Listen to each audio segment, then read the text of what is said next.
जमातें जो है वो कुछ सर्कल्स में, कुछ चंद एक कम्युनिटीज में मूव करती है, सोच भी उनकी वो है।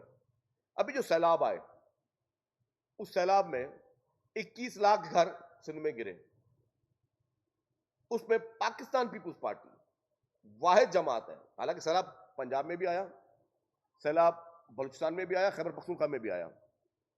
किसी और गवर्नमेंट ने घर बनाने की बात नहीं की।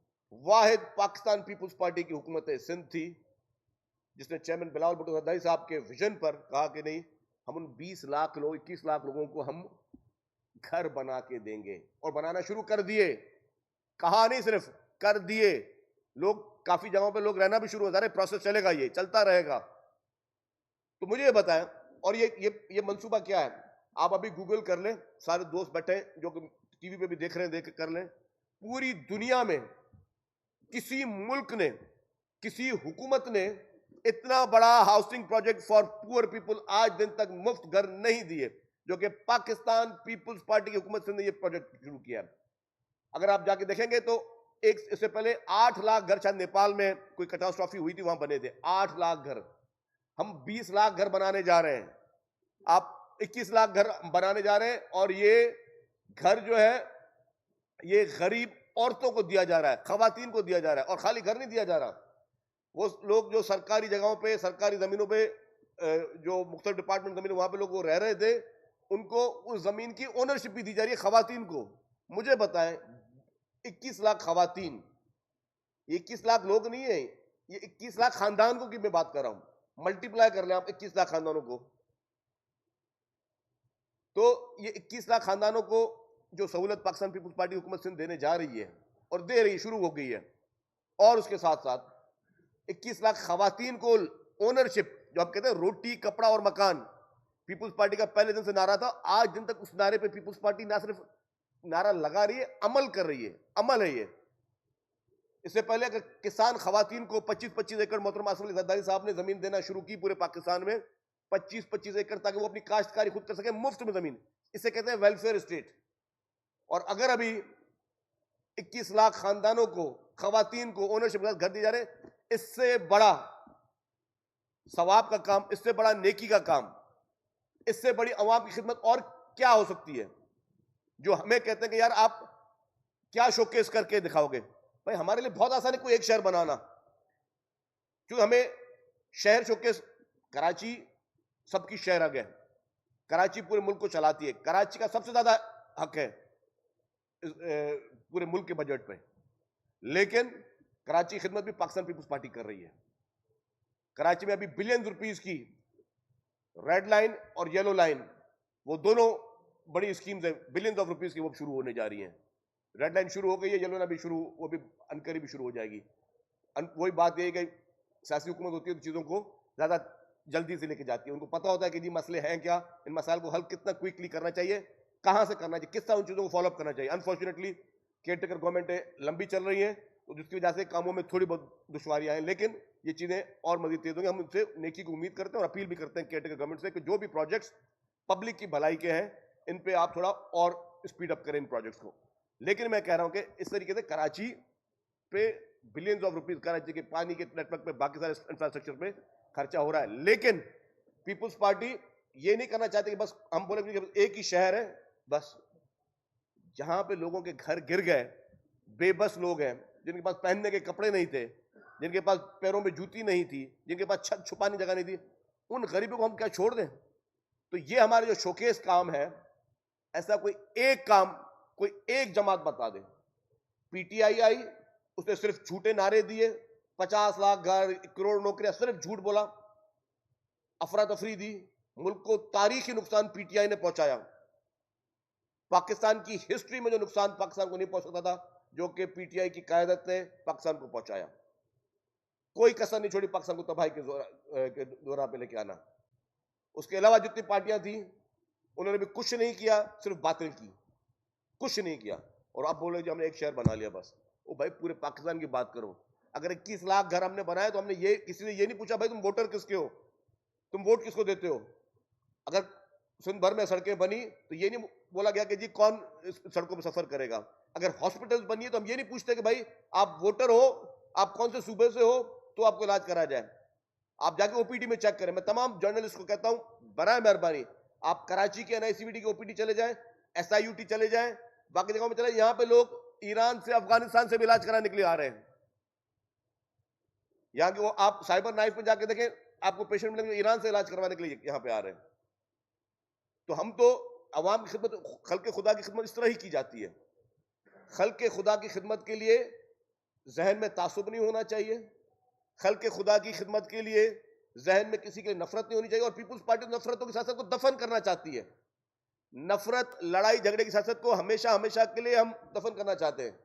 लेकिन अगर इस तरह के इल्जामात या इस तरह की, मैं कहता हूं, भड़कियां मारी जाएंगी दूसरी पार्टियों की जाने से, तो जवाब देने का इख्तियार हमारा है। क्योंकि चेयरमैन बिलावल भुट्टो ज़रदारी साहब ने बहुत क्लियर कहा, मेरा किसी पार्टी से झगड़ा नहीं है, मेरी किसी पार्टी से कोई लड़ाई नहीं है, मेरी लड़ाई गुर्बत से। तो जो लीडर इस वक्त ये नारा लेकर चल रहा है कि मेरा झगड़ा, मेरी लड़ाई गुर्बत से है, इस मुल्क की इकॉनमी को ठीक करना है, और इकॉनमी को ठीक करने का विजन भी मौजूद है, और वो आप देख भी चुके हैं। अगर थर का कोयला जो कि ख्वाब था, पाकिस्तान पीपुल्स पार्टी हुकूमत निकाल सकती है। अगर सीपेक एक ख्वाब था जो कि पाकिस्तान की पीपुल्स पार्टी हुकूमत वो काम शुरू कर सकती है, तो पीपुल्स पार्टी की लीडरशिप के पास इस मुल्क में तमाम मसाइल के हल मौजूद है। बाकी जितनी पार्टियां हैं वो सिर्फ अपनी सियासत चमकाने में और अवाम को झूठे नारे और बेवकूफ़ी के दौरा पे लेकर चलने के लिए तैयार है। सिर्फ पीपुल्स पार्टी हुकूमत है जो मुल्क में सबको जोड़ना चाहती है। हम कहते हैं जी किसी की कोई लड़ाई नहीं है आपस में, हम लोग दुश्मन नहीं है, हम सियासी मुखालिफ हैं, हमारी दुश्मनी नहीं होनी चाहिए। हमें अपने अल्फाजों का चुनाव मुनासिब करना चाहिए। हमें लड़ाई झगड़ा, नफरत, तासुब, इस सियासत को हमेशा हमेशा के लिए दफन करना चाहिए। तभी ही हम अपने मुल्क को आगे लेकर चल सकेंगे, तभी ही हम पाकिस्तान को आगे लेकर चल सकेंगे। जितने भी चैलेंजेस हैं इस वक्त मुल्क में, चाहे वो बैरूनी चैलेंजेस हो या अंदरूनी चैलेंज हो, उसका सबको मिलकर मुकाबला करना चाहिए।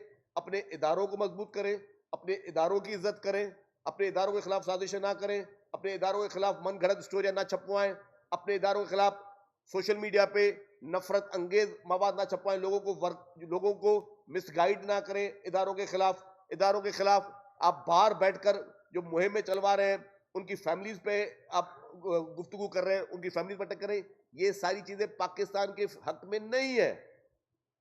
पाकिस्तान के हक में सिर्फ एक चीज है कि तमाम चीजों को भुलाकर, तमाम नफरतों को भुलाकर हम सबको साथ बैठना पड़ेगा। तमाम पॉलिटिकल पार्टीज को अंडर वन रूफ, और ना सिर्फ पॉलिटिकल पार्टी, तमाम इदारों को और पॉलिटिकल पार्टी सबको साथ बैठ के इस पाकिस्तान के लिए एक नई सिमत बनानी पड़ेगी। आपको एक रोड मैप देना होगा। इकॉनमी ये नहीं होगी कि मैं बजट पेश कर रहा हूं 1 साल का, वो तो आप करोगे। आपकी इकॉनमी होगी कि आपके एक सस्टेनेबल एक पॉलिसी हो कि ये 20 साल की इकॉनमी की पॉलिसी है। फिर कोई भी हुकूमत आ जाए, कोई भी पॉलिटिकल पार्टी आ जाए, वो उन प्रिंसिपल्स से ना हटे। ये ना करे कि जी अगर कोई भी अवाम की फलाह बहबूद का काम उसको बंद कर दे। माजी में इस तरह हुए हैं। थर कोल भी जब शुरू में बीबी ने शहीद ने शुरू किया था तो पीएमएलएन की हुकूमत ने वो बंद किया था।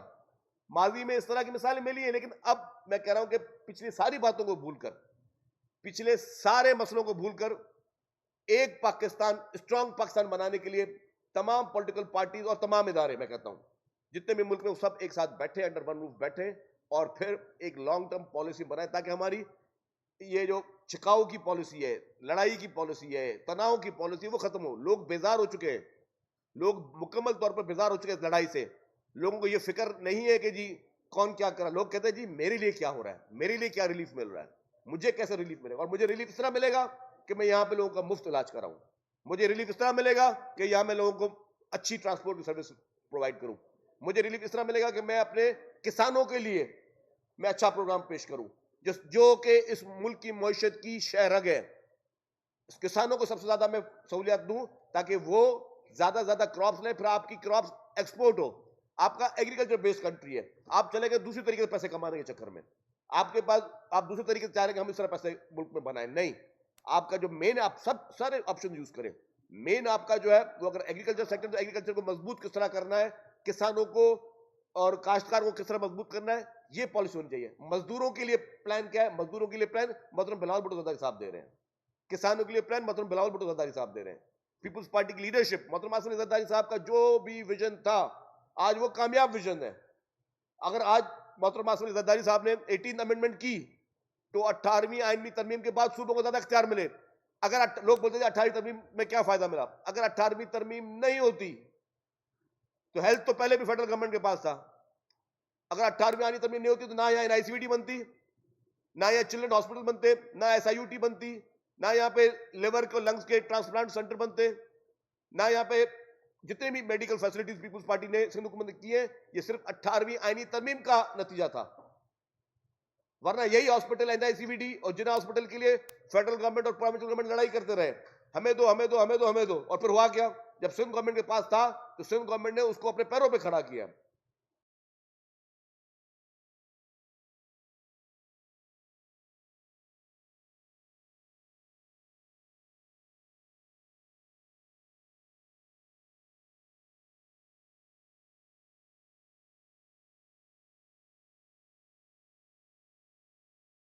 आपके यहाँ वो स्टंट्स भी डल रहे हैं, आपके यहाँ एंजियोप्लास्टी चीजें चल रही है फ्री ऑफ कॉस्ट। ये है आवाम को रिलीफ, आवाम को ये चाहिए। आवाम को झूठे नारे नहीं चाहिए, आवाम को खोखले नारे नहीं चाहिए, आवाम को खोखली पॉलिटिक्स नहीं चाहिए। आवाम को जोड़े आपस में, मेहरबानी करके मैं सारी पॉलिटिकल पार्टी से अपील करता हूं, आवाम को जोड़े आपस में, ये नफरतों की सियासत को खत्म करें। ये मेरी लीडरशिप का पैगाम है। मेरी लीडरशिप चाहती है कि नफरतों की सियासत को हमेशा हमेशा के दफन करके सब एक होकर इस मुल्क को सही सिमत में लेकर जाएं, पुरानी बातों को छोड़कर इस मुल्क को आगे लेके जाएं। Thank you. अच्छा शकील साहब, आप जैसे बात कर रहे हैं 18वीं तरमीम की, एमक्यूएम और नून लीग की कुर्बतें बढ़ गई है और एमक्यूएम 26वीं आईनी तरमीम के लिए नून लीग को भी राजी कर रही है कि ये तरमीम लाई जाए। इसके तहत जिस तरह एनएफसी से डायरेक्ट सिंध हुकूमत को पैसे मिलते हैं, इसी तरह से जो बलदियाती इदारे हैं उनको वहां से वो पैसे आए। और दूसरा ये कि जब तक बलदियाती इलेक्शन ना हो तब तक ये जो इलेक्शन है वो ना हो सके। इस पर क्या कहेंगे? देखिए जी, मैंने आपको पहले भी अर्ज किया था, आज फिर कह रहा हूं कि एमकेएम और नून की आपने बात की, आपस में इत्तेहाद हो रहा है। ये सिफर प्लस सिफर इज इक्वल टू सिफर है। ये कितनी भी कोशिशें कर लें, कितने भी इनके ख्वाब हों कि हम ये कर लेंगे वो कर लेंगे, सिर्फ ख्वाब होते रहेंगे। हर इलेक्शन में होता है यार, 2008 का इलेक्शन देख लो, 2013 का इलेक्शन देख लो, 2018 का इलेक्शन देखो, ये आपस में मिलते हैं, पीपुल्स पार्टी के खिलाफ तमाम लोग मुत्तहद होते हैं और फिर क्या होता है, हमेशा हार जाते हैं। तो इंशाल्लाह ताला इस बार भी तारीखी शिकस्त नसीब होगी पीपुल्स पार्टी के मुखालफिन को इलेक्शन में। मैं फिर कह रहा हूँ, हमारी दुश्मनी उनसे नहीं है, हम उनके लिए नेक ख्वाहिशात का इज़हार है, लेकिन अनफॉर्चुनेटली उनकी कारकर्दगी, उनका उनके पूरा फैल, उनकी पॉलिटिक्स इस तरह की रही है कि लोग, मैंने वही कहा था कि अभी आप ये नहीं हो सकता कि जी कोई भी पॉलिटिकल पार्टी आके जलसे करे, इत्तेहाद बना और लोग उनको वोट दे दें। लोग वोट क्यों दें? आपने दिया क्या लोगों को? मैं उनके किरदार पर नहीं जाना चाहता कि माजी में कराची का क्या हशर था, कोई घर से 11 बजे के बाद निकल नहीं सकता था, कराची को अंधेरों का शहर बनाया गया था, हर वक्त जो है बस वो बोरियां बिकती थी और मिलती थी। अब अल्हम्दुलिल्लाह कराची में ऐसा कुछ नहीं है, और उसको कराची को पीसफुल सिटी बनाने का जो पूरा क्रेडिट जाता है वो पाकिस्तान पीपुल्स पार्टी को जाता है। हम नहीं चाहते कि नफरत और सियासत को दोबारा किया जाए। नाम किसी के माजी पे तनकीद करना चाहते हैं, नाम एमक्यूएम के माजी पे तनकीद करना चाहते हैं, नाम पीएमएलएन के माजी पे तनकीद करना चाहते हैं। उनको पूरा इख्तियार है और मुझे कोई हक भी नहीं है कि मैं उन पर इस तरह की तनकीद करूं कि जी वो लोग क्यों आपस में मिल रहे हैं। वो मिलने दें जी, उनका काम है, पॉलिटिकल पार्टी तो मिलेंगे आपस में, उसमें हमें एतराज नहीं होना चाहिए। लेकिन रिजल्ट तो मुझे पहले पता है, वो जो मैंने कहा कि सिफर प्लस सिफर इज इक्वल टू सिफर। जी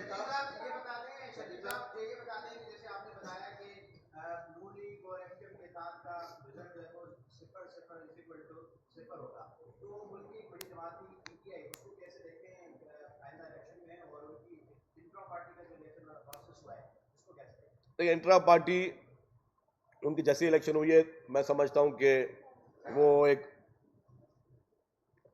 चैलेंजिंग भी हो गई है और कंट्रोवर्शियल भी हो गई है बहुत। अब कुछ लोगों ने कहा है वो कोर्ट में जाएंगे, देखिए कोर्ट क्या डिसाइड करती है।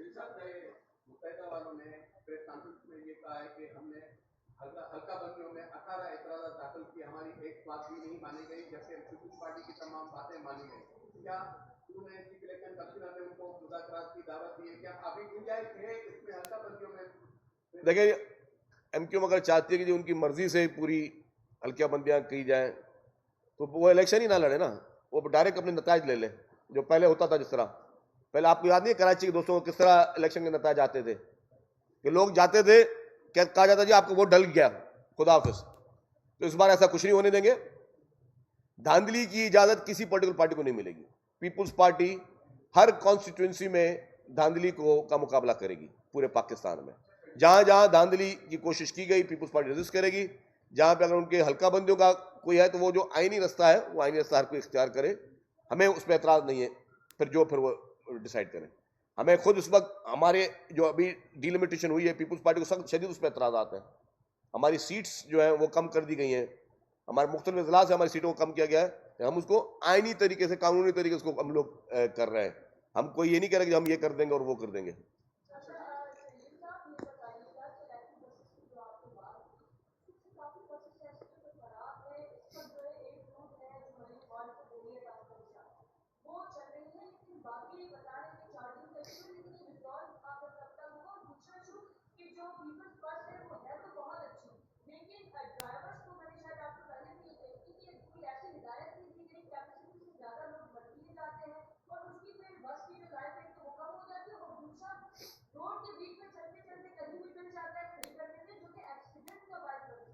देखिए जी, ये कुछ जो कंप्लेंट इस तरह की है उसको बिल्कुल एड्रेस किया जाएगा। अभी तो हम हुकूमत में नहीं है, लेकिन शहरी तो है ना, स्टेक होल्डर्स हैं, तो आपकी सारी शिकायतों को मैं डेफिनेटली वहां पे रेज करूंगा।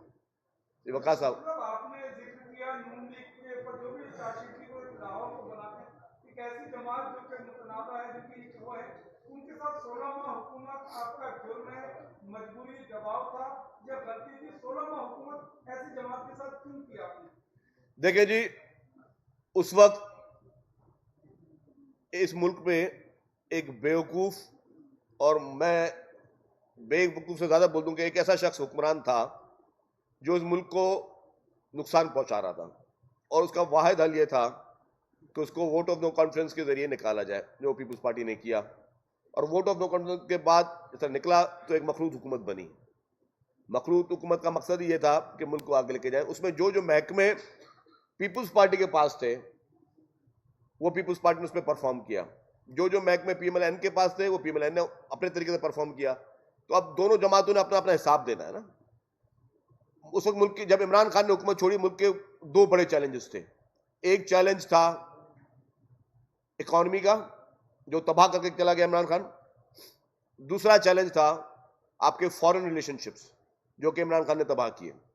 तो चेयरमैन बिलावल भुट्टो जरदारी साहब एज अ फॉरेन मिनिस्टर, जिस तरह उन्होंने उन तमाम इश्यूज को फिक्स किया, जिस तरीके से उन्होंने पूरी दुनिया से वो ताल्लुकात को रिस्टोर किए, दोस्त ममालिक, बाकी तमाम ममालिक से, बरदरान हमारे ममालिक, वो सारे से, जिस तरह चेयरमैन बिलावल भुट्टो जरदारी साहब ने as a foreign minister, successful foreign minister, वो जिस तरह रिस्टोर किए और एक बोल्ड उन्होंने अपने इनिशिएटिव्स लिए, चाहे वो उनकी वो तकारीर हो जिसमें उन्होंने कहा कि butcher of Gujarat is the butcher of Kashmir, और फिर जाके चेयरमैन बिलावल भुट्टो जरदारी साहब की हेड मनी रखी बीजेपी ने, और उस हेड मनी रखने के बावजूद चेयरमैन बिलावल भुट्टो जरदारी साहब इंडिया गए।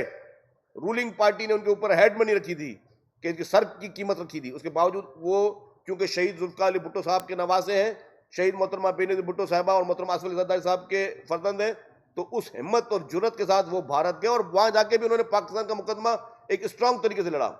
जिस तरीके से क्लाइमेट चेंज पे मोहतरमा बिलावल भुट्टो जरदारी साहब ने इंटरनेशनल फोरम्स में आवाज उठाई और पूरी इंटरनेशनल कम्युनिटी को पाकिस्तान में बुलाया कि जी क्लाइमेट के ये हमारे प्रॉब्लम जो है वो वेस्ट की वजह से या बाकी कुछ ममालिक की वजह से हम लोग सफर कर रहे हैं, उन्होंने बहुत लाउडली आवाज उठाई। तो ये एक successful foreign minister chairman Bilawal Bhutto Zardari साहब थे, जिन्होंने अपना रोल प्ले किया।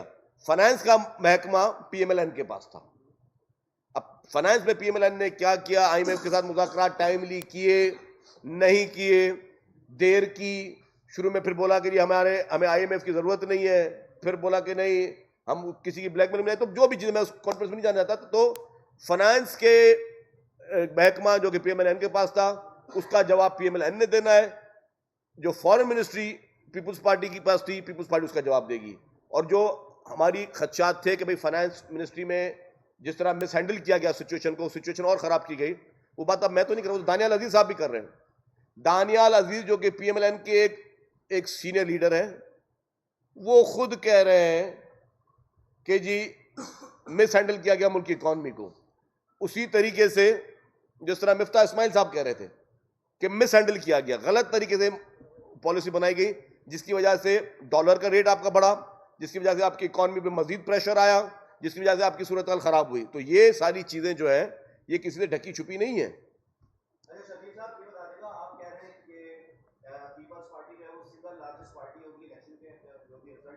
इंशाल्लाह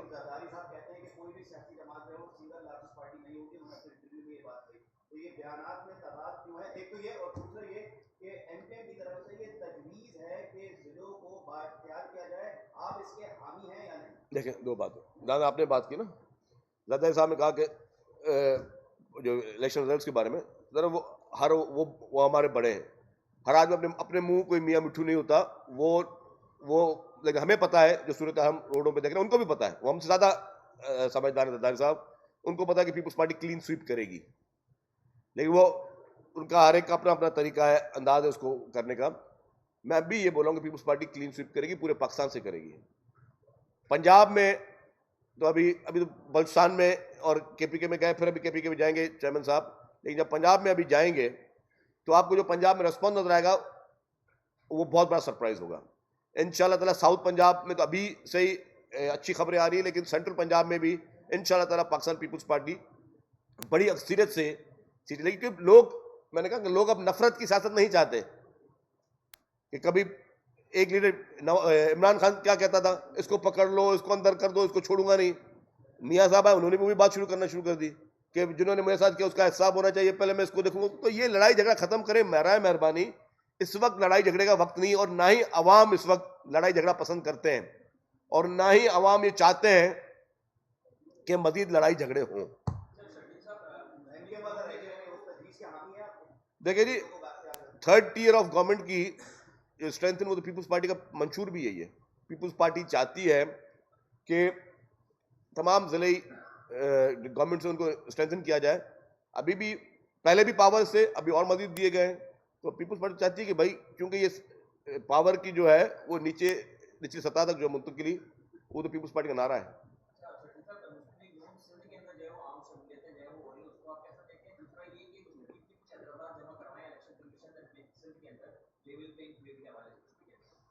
अच्छा सवाल भाईजान, आपका नाम माजरत से कहा भाई, आपने कहा कि मुस्लिम लीग नून में सिंध में अहम शमूलियतें हुई हैं। नाम ले मुझे, आप बताएं, नहीं नाम बताएं मुझे, कौन सा अहम आदमी मैंने सवाल उनसे पूछा है, आप बताएं, नाम दे। ये साथी रिपोर्टर आपका? नहीं, सवाल आपने पूछा है मुझे, आप बताएंगे एक अहम शमूलियत। मुझे एक सियासी आदमी बताए या सियासी असर रखने वाला या एक इलेक्टेबल बताए जो पीएमएलएन में गया हो। एक नाम ले ले। नहीं जाएंगे। लोग पागल नहीं है, लोग बेवकूफ नहीं है। वो जिसको अब ऐसे लोग जा रहे हैं जिनको घर में शायद उनको अपने घर वाले भी वोट ना दें, वो लोग जाते हैं इस तरह की पार्टियों में। बाकी आपको एक भी इलेक्टेबल नजर नहीं जा रहा इंशाअल्लाह ताला।